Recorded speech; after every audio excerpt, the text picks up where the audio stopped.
juga jadi tantangan. Bagaimana pandang Bapak nih sebagai orang sejarawan kan kemelayuan ini mempunyai khasanah yang cukup besar sebetulnya. Betul. Ya. Nah, jadi kalau kita mengatakan takkan hilang Melayu di bumi, ya kan? Takkan hilang Melayu di bumi. Iya. Tapi yang kita lihat sekarang ini Melayu udah mulai hilang. mulai hilang gitu. Nah, jadi bagaimana menguatkan semangat itu kan tuh kan, takkan hilang Melayu di bumi. Ya, jadi masyarakat sebagai yang hidup di dalam Provinsi Riau ini tentunya hanya bisa menerima segala kebijakan dari pemerintah daerah. Nah, tapi perlu kami koreksi dan kami kawal juga dalam hal tentunya sejarah panjang Provinsi Riau ini. Riau ini Provinsi Riau, penyebutan Provinsi Riau itu hanya administrasi. Tapi posisi Riau itu sudah lama. Masih ada. Iya. Sudah berakar. Nah,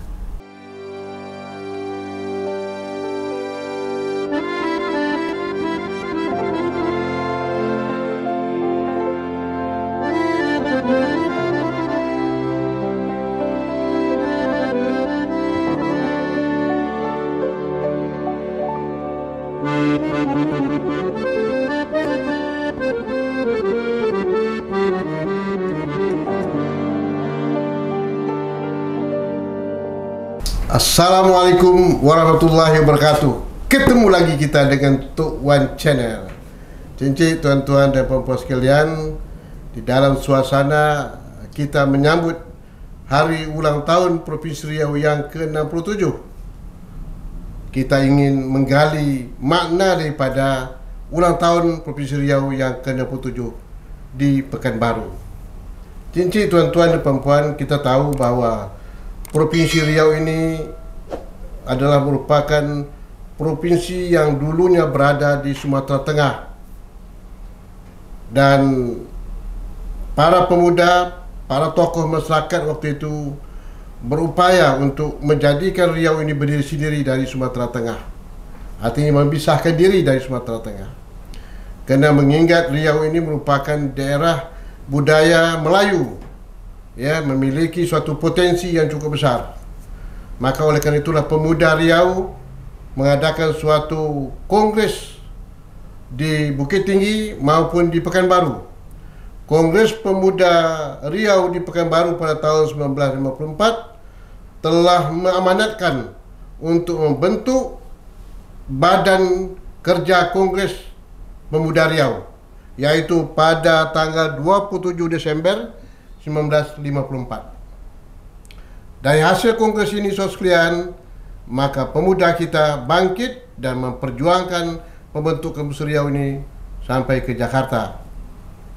Kemudian perjuangan mereka di Jakarta itu direkomendasikan oleh hasil kongres masyarakat Riau yang diadakan pada tanggal 31 Januari sampai 2 Februari 1956. Begitu proses upaya daripada pemuda-pemuda kita disambut oleh para tokoh-tokoh masyarakat Riau untuk mensegerakan Provinsi Riau ini berdiri sendiri. Alhamdulillah, cincin tuan-tuan dan puan sekalian, berdasarkan Undang-Undang Darurat tahun 1957, Soekarno waktu itu berada di Surabaya menyetujui tentang pembentukan Provinsi Riau ini. Nah, untuk menetapkan Provinsi Riau ini sebagai provinsi, maka perlu ada ibu kota dan perlu pengangkatan gubernur pertama sekali. Ibu kotanya adalah Tanjung Pinang. Kemudian gubernur pertama diangkat adalah Mr. M. Amin. Tetapi cincin tuan-puan dan puan sekalian, tak lama sesudah itu Provinsi Riau ibu kotanya dipindah di Pekanbaru, yaitu pada tahun 1960. Kita mengetahui bahwa Pekanbaru waktu itu diduduki oleh PRRI, Pemberontak Republik Rakyat Indonesia, yaitu PRRI, yang pusatnya di Sumatera Barat. Nah, lalu dengan berhasilnya Provinsi Riau sudah terbentuk, maka perlu ibu kota ini dipindahkan di Pekanbaru. Sedangkan waktu itu sebagai Panglima Darurat Perang adalah Bapak Kaharudin Nasution. Maka otomatis Pak Kaharudin Nasution diangkat menjadi Gubernur Riau berpusat di Pekanbaru. Inilah cerita sejarah daripada pembentukan Provinsi Riau itu. Yang waktu itu ada 4 kabupaten waktu Provinsi Riau ini berdiri, iaitu Kabupaten Kepulauan Riau, Kabupaten Bengkalis, Kabupaten Kampar, Kabupaten Indragiri. Dengan dasar inilah Riau berkembang dan rakyatnya mulai menggeliat, dan kemudian kita tahu bahawa Riau ini dulu adalah merupakan daerah minyak. Ya, daerah minyak ini adalah merupakan hasil daripada konsensi Sultan Siak memberikan kontrak kepada Belanda waktu itu, iaitu tahun 1940. Begitu kita lihat Riau ini cukup potensi dari segi migas waktu itu. Sultan Siak orang yang pertama, kerajaan Siak menyerahkan negerinya ini kepada Republik. Kerana begitulah Sultan Siak menginginkan segera bahawa kemerdekaan Indonesia itu terwujud. Maka dengan begitu Indonesia merdeka, Sultan Siak menyerahkan kekuasaan kepada Republik, artinya menyesuaikan diri dengan Republik. Ingat bahawa waktu itu Siak merupakan daerah penghasil minyak yang cukup besar. Berada waktu itu, yang sekarang berada di Kabupaten Bengkalis, iaitu di Balai Pungut. Kemudian usaha pengeburan minyak itu diteruskan terus oleh Belanda. Kita kenal masa Chevron dan Caltech yang cukup memberikan nilai yang cukup besar bagi negara Republik Indonesia, sehingga Riau merupakan daerah penghasil minyak yang terbesar di Indonesia. Inilah encik-encik, tuan-tuan, Riau itu perlu menjadi berdiri sendiri di Provinsi Riau. Sekarang Riau sudah berkembang maju. Apa harapan kita ke depan? Untuk itu encik-encik, tuan-tuan, pada hari ini kami sengaja mengundang seorang pakar sejarah di UNRI, iaitu bernama Asrul Fikri. Beliau adalah dosen Universitas Riau di bidang sejarah. Saya undang Pak Asrul Fikri. Assalamualaikum. Waalaikumsalam. Apa kabar Fikri? Alhamdulillah sehat tuh. Sehat ya. Aduh, masih muda ya. Berapa umur Sukri sekarang? Umur saya lahir 91 tuh. 91 berarti 34 ya. 34 umur sekarang. Ya. Masih muda beliau ya. Luar biasa. Dulu tamatan dari S1 di UNRI. Lanjut S2 di Jogja. Di Jogja S2 ya, UNJ. Di bidang sejarah. Bidang sejarah. Di UNJ, Universitas Negeri Yogyakarta. Jogja di Jakarta ya, bidang sejarah karena ada tuh ya. Bidang sejarah pendidikan. Ya, pendidikan. Memang kalau Jogja itu di bidang sejarah cukup Iya. Banyak tuh. Sejarah, kemudian seni budaya ya. Seni budaya kuat ini ya. Jogja tuh ya. Baik Fikri, terima kasih banyak atas kehadiran di Ruang Tok Wan Channel ini. Siap. Cincin tuan-tuan dan puan-puan sekalian, sebagaimana saya katakan tadi, itu tanggal 9 Agustus adalah hari ulang tahun berdirinya Provinsi Riau.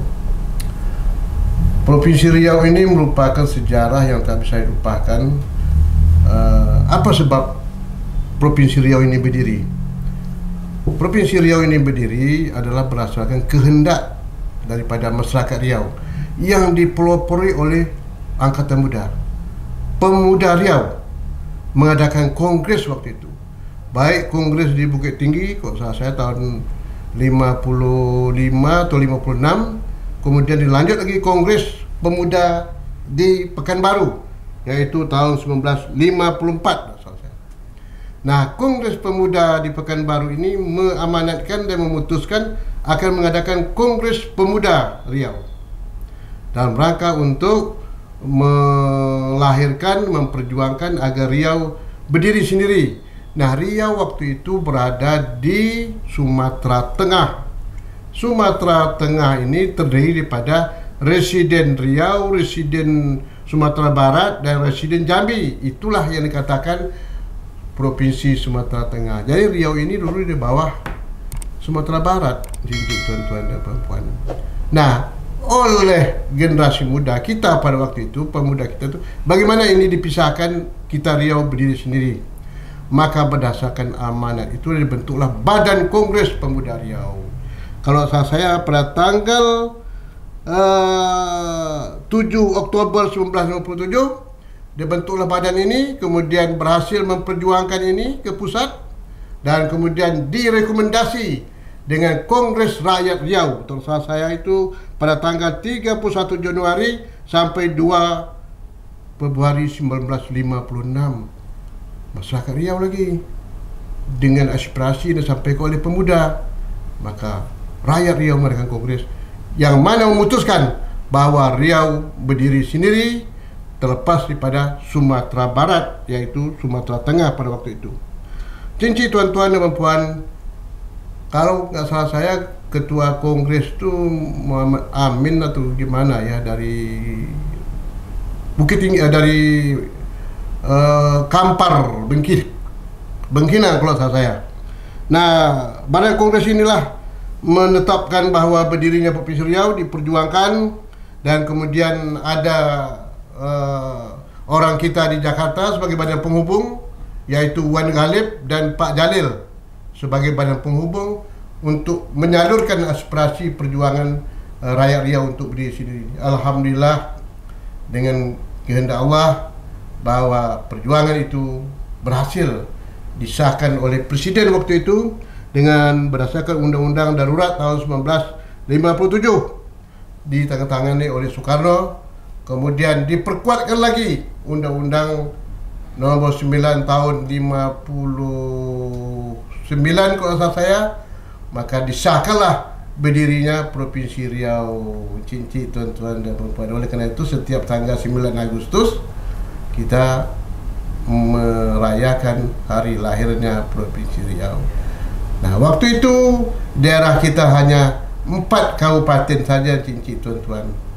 Bayangkanlah, Kabupaten Kampar, Kabupaten Bengkalis, Kabupaten Kepulauan Riau, dan Kabupaten Indragiri. Itulah asal muasal daripada Provinsi Riau, terdiri dari 4 kabupaten. Tapi bagaimana sekarang?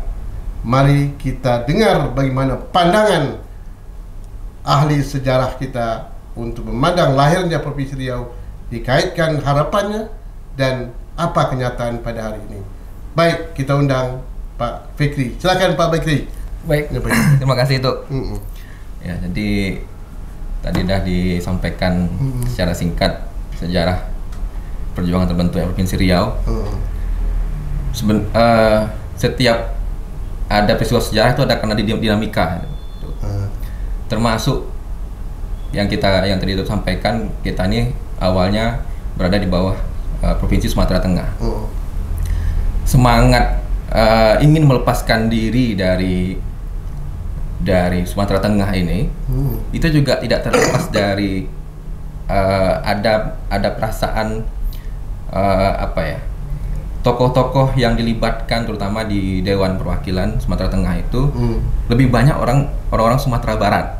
Oh ya. Nah, itu juga sebagai latar belakang, salah satu latar belakang yang menginginkan terjadinya perubahan itu.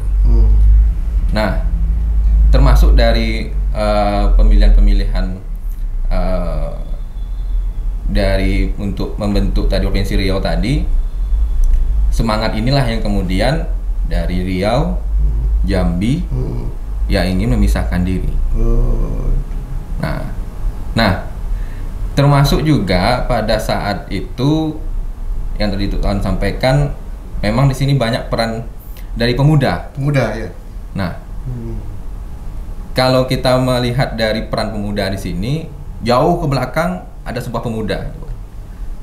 Nah, jadi setiap peristiwa sejarah itu pasti pemuda. Pelopor ya. Pelopor. Termasuk saat kita mau proklamasi, ada golongan muda, ada golongan tua. Ya. Nah, di sini peran pemuda yang perlu kita tekankan untuk bagaimana peristiwa sejarah itu terjadi di Provinsi Riau. Kemudian juga yang menjadi alasan pemerintah Republik mau mengikuti kehendak dari pemuda Riau tadi, itu juga terlepas dari gejolak pada masa itu, Tuan. Adanya PRRI, pemberontak-pemberontakan itu untuk mempersempit ruang gerak dari pemberontak ini, maka tentu untuk koordinasi daerah-daerah itu perlu diperbaharui. Inilah yang kemudian dari peristiwa itu, dari latar belakang itulah pemerintah publik juga menyetujui. Dan waktu itu Riau ini khusus Pekanbaru dikuasai oleh PRRI juga itu ya? Iya, betul. Ya, jadi pusat kewalahan juga ini. Kewalahan. Jadi dengan adanya aspirasi ini disambut ini kan ya? Ya, disambut. Untuk memperkecil ruang gerak pemberontakan tadi. Nah, kemudian juga kalau kita mundur ke belakang sedikit tuh dari proses pembentukan pemerintahan darurat, juga itu termasuk yang menjadikan kita bahwa daerah-daerah di Provinsi Riau ini apalagi perlu adanya pemerintahan khusus sendiri gitu. Termasuk waktu gejolak dengan Malaysia. Ganyang Malaysia. Nah, itu kan termasuk yang juga menjadi keharusan kita untuk harus Riau dia harus berdiri sendiri, kekuatan sendiri. Nah, kita Tuan, dari tahun pembentukan tadi Undang-Undang Darurat dan seterusnya, terbentuklah Provinsi Riau yang tadi ada 4 kabupaten, Kampar, Indragiri, kemudian Bengkalis dan Kepulauan Riau, dan Kota Praja Pekanbaru. Nah, jadi dengan terbentuknya Provinsi Riau ini, itu juga banyak hal yang tentunya menjadi harapan kita. Bahkan dalam perjalanan terbentuk Provinsi Riau ini sampai ada muncul gerakan Riau Merdeka. Nah, itu kan juga sebagai alasan atau latar belakangnya karena adanya diskriminasi, perlakuan yang tidak seimbang antara pusat dengan daerah. Nah, artinya itu menjadi pelajaran buat kita bahwa pemuda ini jangan dianggap sebelah mata gitu. Apakah para pemuda ini hanya sebagai sebagai penonton saja, atau sebagai penarik suara? Itu apalagi yang mohon maaf, sekarang udah mau pemilu kada. Sibuk ya. Sekarang suara yang terbesar itu adalah milenial ya. Pemuda. Tapi setelah dia duduk nanti pemuda tinggal. Nah, ini tengah mau ya. Nah, tapi itu yang kenyataan. Kita tidak menyebut siapa aja gitu. Tapi itu yang menjadi umum di negara kita seperti itu. Nah, jadi pemuda ini hanya harapannya tadi tidak hanya sebagai penarik suara, tapi ikut juga menentukan kebijakan. Lalu Pak Kri, saya tertarik. Jadi alasan kita berdiri sini itu kita ingin Riau ini bisa berdiri sendiri ya. Karena selama ini mungkin waktu Sumatera Tengah mungkin ya, Riau tadi dikatakan ya dalam segi kesempatan ya, apalagi pendidikan kita masih lemah ya. Kemudian kejabatan kekuasaan kita bisa apa-apa ya sana ya. Ya semua kali ya orang dari yang Sumatera Tengah itu di Bukit Tinggi ya. Betul. Nah, Riau oleh karena itu Riau ini ingin berdiri sendiri gitu kan ya. Nah, tujuannya berdiri sendiri itu sehingga orang Riau bisa berperan kan? Betul. Di daerah Riau sendiri. Jadi kan ini tujuannya kan ya? Tujuannya. Sehingga anak-anak daerah ini bisa berbuat dan berkompetisi dalam merebut peluang-peluang baik dalam segi kedudukan ya. Betul. Bayanglah banyak tuh jadi gubernur kan, jadi bupati, jadi kepala ini, kepala dinas, kepala apa kan, artinya anak-anak Riau punya peran itu kan. Betul. Nah, begitu juga dalam pelaku ekonomi kan? Iya. Kan itu tujuannya tuh. Tapi jangan sebaliknya Provinsi Riau berdiri, tapi anak Riau terpinggirkan. Nah, itu yang harus kita jaga kan. Iya. Nah, jadi setuju dengan pendapat Tuan tadi. Kalau kita sudah mandiri, maka identitas kita menjadi penting gitu. Penting gitu. Bahwa terutama kalau kita ingin maju, yang paling penting itu adalah pendidikan. pendidikan di sini menurut saya untuk membangun Riau ini butuh SDM. SDM. Nah, kalaulah kita membatasi istilah Tuan tadi mengutamakan putra daerah untuk memimpin. Nah, ya kita jangan melihat bahwa dengan apakah kita bersuara di istilah level bawah lebih utama atau kita maju ke depan. Nah, memimpin. Iya. Nah, ya tadi dalam bidang pendidikan saya ingin memberi pendapat sedikit Tuan. Kalau untuk Provinsi Riau untuk memberi bantuan pendidikan sudah setiap tahun. Ya. Tetapi untuk setiap daerah kabupaten kota, nah ini yang perlu mungkin diperhatikan. Diperhatikan ya. Ya. Karena walaupun dari pemerintah sudah ada beasiswa pendidikan dan lain-lain, mungkin peran pemerintah daerah lebih optimal lagi. Optimal ya. Dalam hal meningkatkan SDM itu, misalnya ada putra daerah yang betul-betul mampu, yang betul-betul punya potensi, ya terus lanjutkan pendidikannya. Ya. Nah, kalau saya catat beberapa kabupaten kota yang sangat intens memberi bantuan pendidikan itu seperti Kabupaten Bengkalis, Indragiri Hilir. Kemudian nah itu yang sering yang cukup yang cukup perhatian dengan pendidikan itu.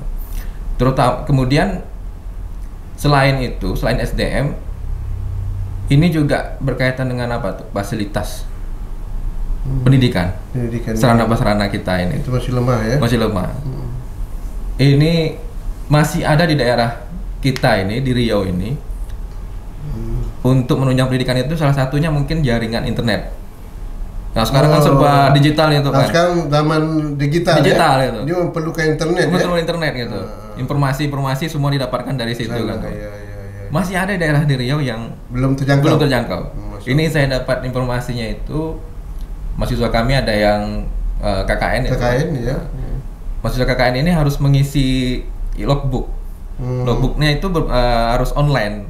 Nah, ada agak kesusahan Tuan. Kalau ngisi logbook itu harus ke kantor desa yang agak jauh sedikit. Jadi cuma ada di situ jaringan internet. Nah itu termasuk kendala kita dalam meningkatkan pendidikan, mutu pendidikan. Nah karena menurut Undang-Undang Nomor 20 Tahun 2003 Bab 4 Pasal 5 Ayat 1 itu mengatakan bahwa rakyat Indonesia itu berhak untuk melakukan pendidikan yang bermutu. Nah jadi kalau ada kewajiban pemerintah daerah meningkatkan pendidikan yang bermutu tadi itu. Betul. Nah maksud saya kalau kita sudah betul-betul mandiri dalam artinya kita diberi daerah provinsi Riau tadi. Apalagi kita ini pas saya kuliah di Jawa itu Tuan, kalau melihat orang-orang Riau itu orang berduit semua Tuan, karena sawit semua kan. Oh itu ya. Iya. Padahal tidak semua kan Tuan. Itu masa waktu kena musim sawit kan? Iya. Apalagi dulu tidak ada sawit kan? Tidak ada sawit. Itu pun anak Riau banyak juga sekolah. Betul. Tapi saya anak Riau sekolah Jogja di Jakarta tidak selesai juga kadang-kadang. Nah, jadi kebesaran dari Provinsi Riau ini Tuan. Itu sampai dituliskan dalam Kitab Negara Agama Majapahit. Salah satunya Kerajaan Keritang itu tuh. Kerajaan Keritang itu. Keritang ya? Iya. Kerajaan Keritang itu tertulis di Kitab Negara Kertagama. Di Indragiri itu. Indragiri. Indragiri Hilir sekarang kan? Iya, itu kan masih kerajaan Hindu ya, Tuan. Artinya jauh sebelum kita merdeka ini potensi kita itu besar. Sumber daya alam kita banyak dan lain-lain gitu. Nah, ya jadi itu Bekri ya, ini betul menarik nih.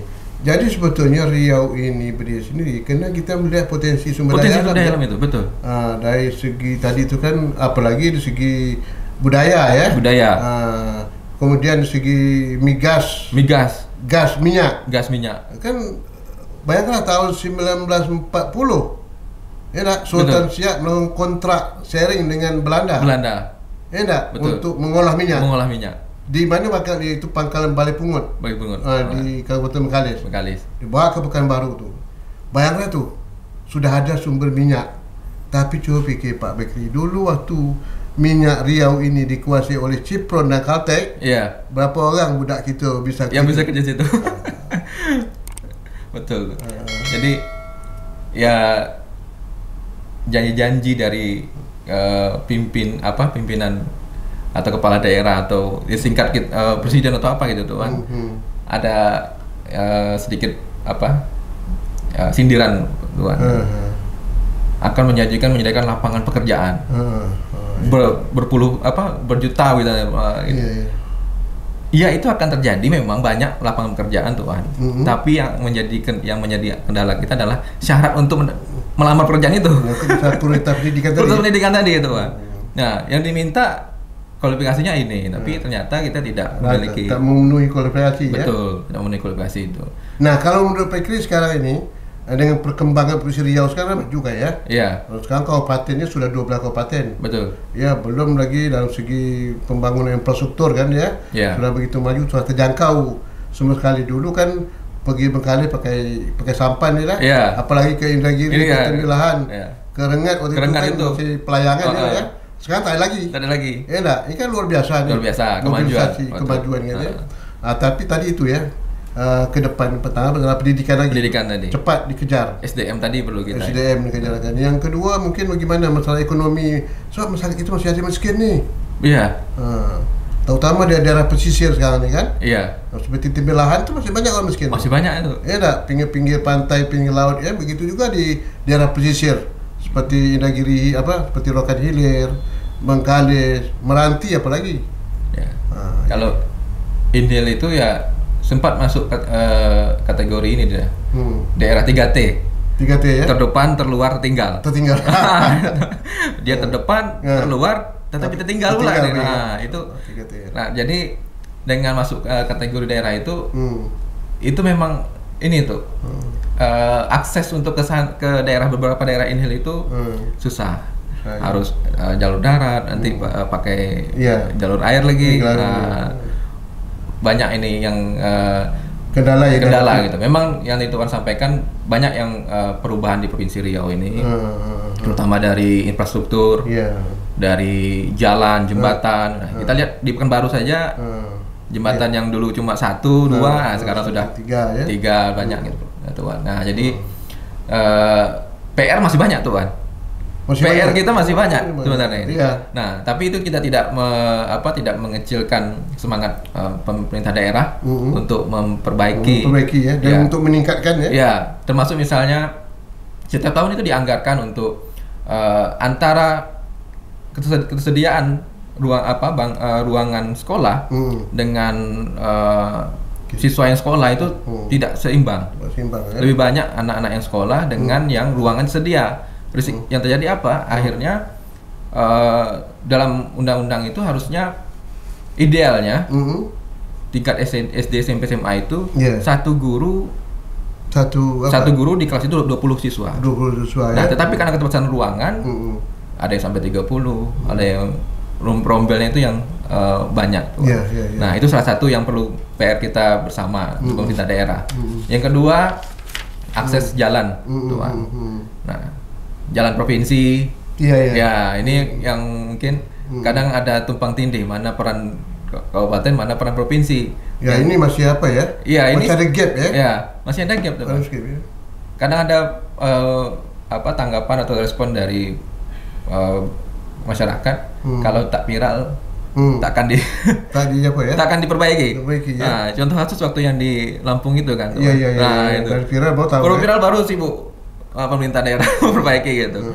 Nah, jadi nampaknya begini ya, antara provinsi dengan kabupaten ini perlu ada sinkronisasi ya. Dan adanya bersinergi dalam segi pembangunan. Sehingga tak terjadi keseimbangan. Keselarasan tadi ada gitu jadinya. Iya, kesenjangan. Kalau Tuan mungkin kalau pernah ke daerah Indragiri Hilir tahu lah kondisi itu. Iya, tapi alhamdulillah banyak perubahan tuh. Mohon maaf misalnya dari saya ini lama juga di Keritang itu tuh Pak. Saya asli Keritang, orang tua saya di sana. Asal Keritang. Asal Keritang. Dari kecil itu sampai saya sekolah itu jalan tuh masih jalan tanah. Ya. Berlumpur lagi. kadang batang kelapa itu, Iya, nah, meniti ya. Iya, meniti di lintangan di jalan tuh. Iya, iya. Ya, tapi alhamdulillah ini sudah ada peningkatan, jalan sudah aspal dan lain-lain. Iya, Tapi iya. itu kan butuh proses itu. Boleh ya. Ya. Tapi termasuk kalau sedikit saya menyinggung IKN itu kan tidak jadi sekejap mata tuh kan ya. Iya, enggak. Proses ya. Proses itu 10 tahun, 20 tahun itu. Nah, lalu Fikri ya. Ya. Begitulah kondisi Riau. Betul. Tadi kata kita bahwa Riau cukup potensi di segi sumber daya alamnya ya, cukup besar ya.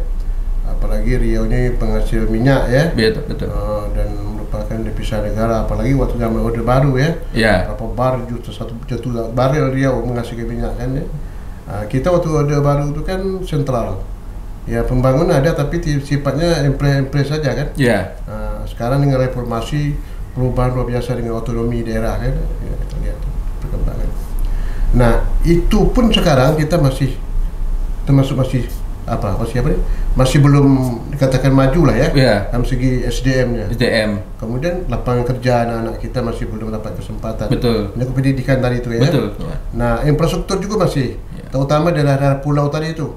Kita kan masih terbatas juga kan, terjangkau antara kabupaten dengan kecamatan kan. Betul. Masih ada lah. Nah, kira-kira bagaimana ke depan Riau ini dalam menghadapi suatu perubahan, dan Riau ini merupakan pulau Sumatera yang daerah yang terbesar sebetulnya ya. Iya. Kalau kita lihat kan daerah yang terbesar Sumatera ini Riau sebetulnya. Betul. Dengan hubungan transportasi, apalagi dengan jalan tol. Ya enggak? Jadi Riau ini Pekanbaru merupakan pusat nanti nih pengembangan ekonomi lah di Sumatera ya. Nah, kira-kira apa perhatian pemerintah pusat terhadap Riau ini ke depan menurut pandangan Pak Fikri itu? Ya, jadi kalau tuntutan kita ini tentu dari awal kenapa muncul Gerakan Merdeka adalah ingin mendapatkan bagi hasil yang seimbang, Tuan ya, dengan hasil sumber daya alam ini. Setelah kita dapatkan, nah tentu kita menunggu apa hasilnya ke daerah kita sendiri. Iya, untuk daerah kita sendiri. Nah, jadi harapannya tentu, Tuan, dari berbagai PR tadi yang menjadi permintaan daerah tadi, sekali lagi apa yang menjadi janji-janji politik, apa yang menjadi janji-janji yang ditawarkan kepada masyarakat, itu bisa dituntaskan selama periode kepemimpinan. Oleh pemerintah pusat lah ya? Ya, pemerintah pusat gitu. Bersenambung dengan pemerintah daerah juga. Pemerintah daerah ya? Betul. Apalagi dalam waktu dekat kita ini akan pemilu kada. Ini siapapun yang akan maju tentu menjanjikan hal-hal yang baik depannya untuk kemajuan Provinsi Riau, Tuan. Namun menjadi catatan kita bersama, setiap ada pemilu kada ini janji-janji itu harus ditunaikan. Tidak hanya untuk menarik suara itu, Tuan ya. Apalagi generasi milenial ini yang tadi Tuan sampaikan jadi sasaran gitu. Nah, memang tidak bisa misalnya lapangan pekerjaan tadi yang bisa kita siapkan, tetapi mungkin dari generasi muda kita, pemuda-muda kita ini ada yang mampu wirausaha kan banyak tuh. Ya, itu bisa mungkin perlu ditingkatkan, dibantu dan dikembangkan lagi itu kan. Karena banyak potensi kita ini Tuan untuk dikembangkan lebih lanjut lagi. Nah, kemudian dari pendidikan Tuan. Nah, ini tadi bagaimana dengan pendidikan yang merata, SDM-nya itu.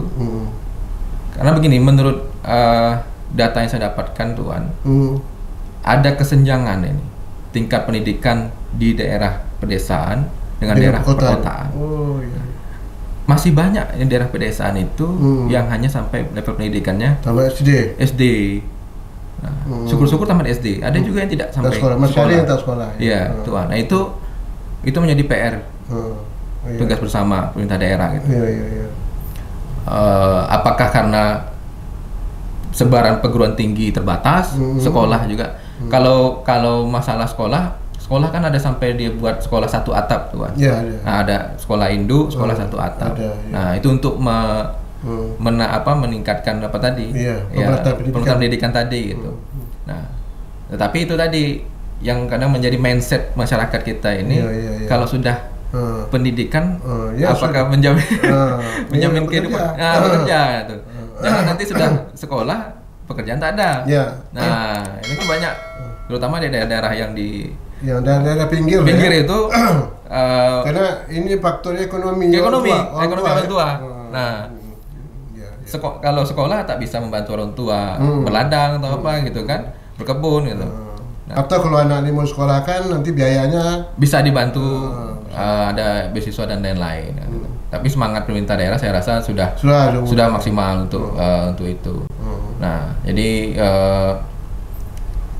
harapan saya seperti itu, Tuan, karena saya concernnya ke pendidikan, jadi itu harus menjadi perhatian kita bersama. Gitu. Kedatangannya, betul. Berkaitan dengan ekonomi tadi juga, Tuan, yang menjadi PR juga dari beberapa literatur yang saya baca, termasuk konflik kepemilikan tanah, Tuan. Itu masih ada gitu. Tumpang tindih antara perusahaan dengan masyarakat. Nah, dan itu kalau dipresentasikan yang banyak konfliknya, termasuk Riau termasuk banyak konfliknya. Masih banyak ya.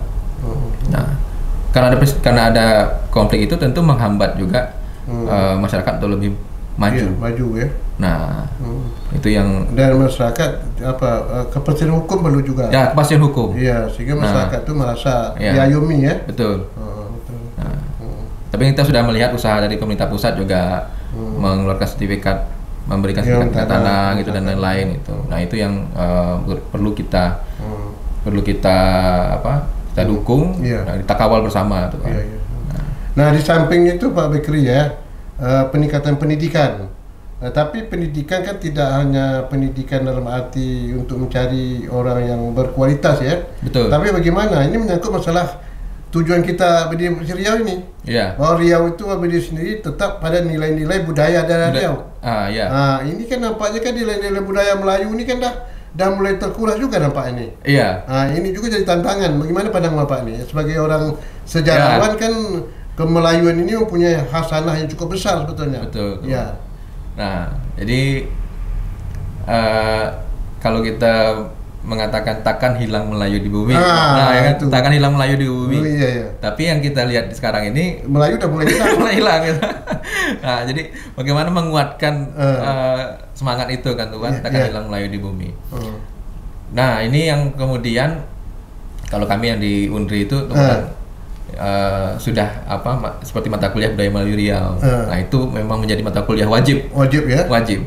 Nah, tetapi itu tadi sekali lagi menurut saya, Tuan, budaya Melayu ini tidak hanya kita sebagai simbol sebenarnya. Simbol. Termasuk memakai pakaian bukan begini ukur Melayu bukan itu. Nah, maksudnya itu salah satu contoh, Tuan, kan.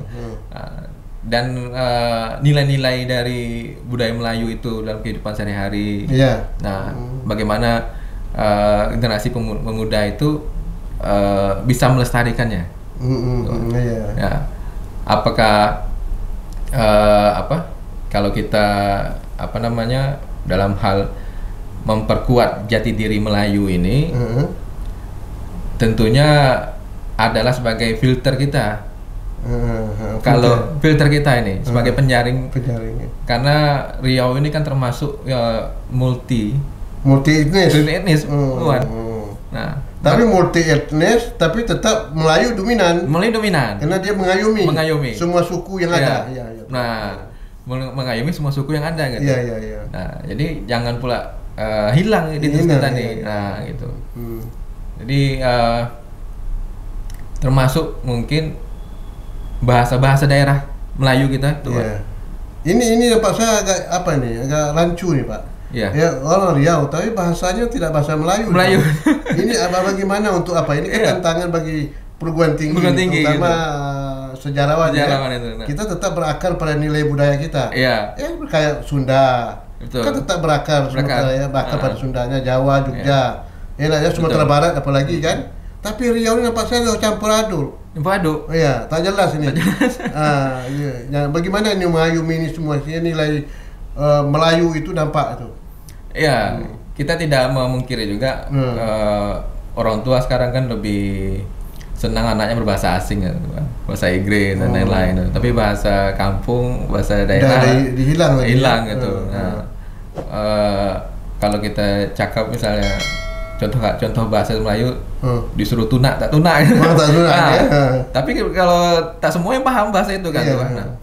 Nah, jadi untuk memperkuat bahasa daerah tadi ya tentunya peran dari sekali lagi lembaga pendidikan dari level sekolah dasar menurut saya itu sudah bagaimana kalau di kita kan itu masuk muatan lokal.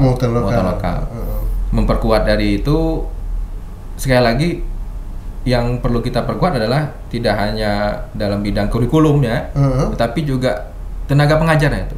Ini masalah nih. Tenaga pengajarnya. Gitu. Ya, ini yang kurang Pak. Tidak banyak yang menguasai itu. Yang saya ketahui yang baru mulai ini dari kampus Unila ada tuh kan. Membuka jurusan untuk guru budaya Melayu. Nah, guru budaya Melayu itu. Nah, itu termasuk suatu terobosan menurut saya. Untuk memperkuat bahasa kita tadi, budaya Melayu tadi.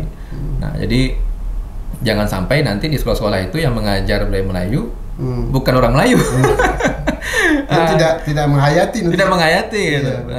Mau cakap bahwa kita yang orang Melayu pun mungkin belum banyak yang tahu gitu. Apalagi istilah Melayu kadang-kadang juga ya. Nah, itu yang menurut saya perlu ditingkatkan lagi dan perlu kita sesuaikan dengan kebutuhan gitu.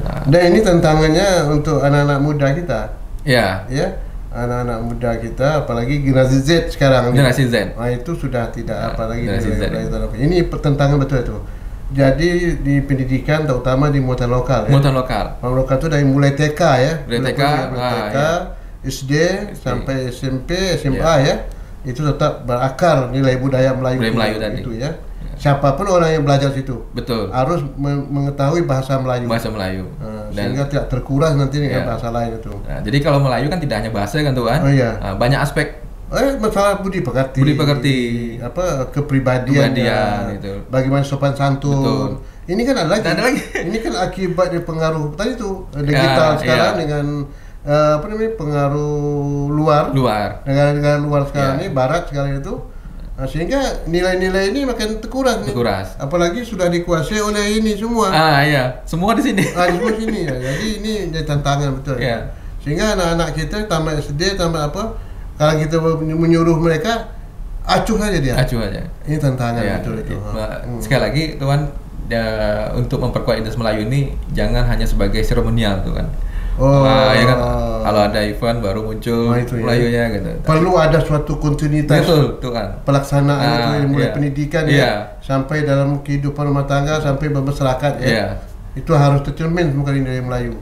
Nah, karena tadi dari sejak anak usia dini itu memang kita perkuat budaya budaya Melayu tadi gitu. Nah, jadi di mana bumi dipijak, situ langit dijunjung. Lagi pula Pak Bakri ya, ini juga faktor keteladanan penting. Terutama pemimpin.